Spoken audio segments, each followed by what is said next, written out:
BNP সরকার পৃথিবীর মধ্যে একটিমাত্র সরকার যেখানে জ্বালানি তেলের দাম এখনো বাড়ে নাই। তেলের কোনো সংকট নেই, আমাদের সাশ্রয়ী হতে হবে। বিশ্বে এখন একটি যুদ্ধ অবস্থা বিরাজ করছে।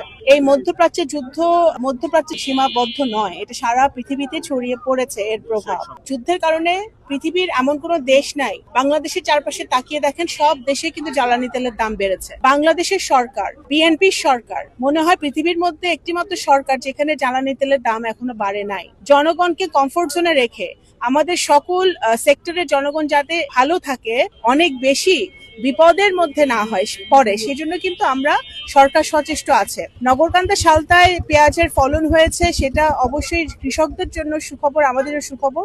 পেঁয়াজের ন্যায্য মূল্য যেন তারা পায়, সেটাতে সরকার সচেষ্ট আছে।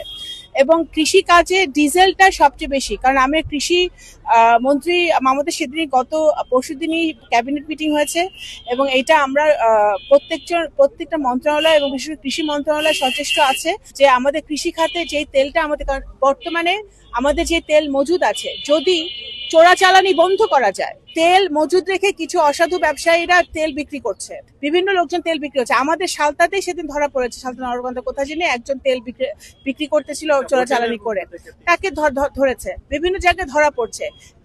তেলের পাম্পে গেলে যেই ভদ্রলোক একবার তেল নিত দিনে, এখন সে একই পাম্পে গিয়ে 5 বার তেল নিচ্ছে। কারণ তারা ভাবছে যে তেলের সংকট। তেলের কোনো সংকট নেই, আমাদের সাশ্রয়ী হতে হবে। জ্বালানি খরচে, তেল খরচে, বিদ্যুৎ খরচে আমাদের সাশ্রয়ী হতে হবে, যাতে আমাদের ভবিষ্যতে সমস্যাটা থেকে আমরা রেহাই পাই। সুতরাং আমরা সচেষ্ট আছি যাতে কৃষি খাতে তেলের সরবরাহটা যথেষ্ট থাকে, সেই ব্যাপারে আমরা সচেষ্ট আছি। কিন্তু আমাদের সকলেরই বুঝতে হবে একটা যুদ্ধ অবস্থা বিরাজ করছে।